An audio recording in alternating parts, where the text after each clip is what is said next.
2025 June 12 మధ్యాహ్నం తర్వాత అహ్మదాబాద్లోని సర్దార్ వల్లభభాయ్ పటేల్ అంతర్జాతీయ విమానాశ్రయం సమీపంలోని మేఘ్నీనగర్ ప్రాంతంలో ఎయిర్ ఇండియా నిర్వహించే లండన్కు వెళ్లే బోయింగ్ 787 నుండి 8 డ్రీమ్లైనర్ విమానం ఫ్లైట్ నంబర్ AI-171 కూలిపోయింది.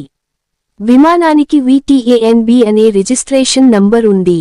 ఈ విమానంలో మొత్తం సుమారు 242 మంది ఉన్నట్లు సమాచారం. అందులో 230 మందికి పైగా ప్రయాణికులు, 12 మంది సిబ్బంది. ప్రమాదానికి ప్రాథమిక కారణం directorate general of civil aviation DGCA మరియు విమానయాన నిపుణుల ప్రాథమిక నివేదిక ప్రకారం టేకాఫ్ అయిన కొద్ది క్షణాల్లోనే విమానానికి ఇంజిన్ లేదా సాంకేతిక లోపం ఏర్పడింది. దానివల్ల విమానం పైలట్ నియంత్రణను కోల్పోయింది మరియు నేలపై కుప్పకూలింది. ప్రమాదం జరిగిన వెంటనే అత్యవసర సహాయ బృందాలు ఘటనా స్థలానికి చేరుకుని రక్షణ, సహాయక చర్యలు ప్రారంభించాయి.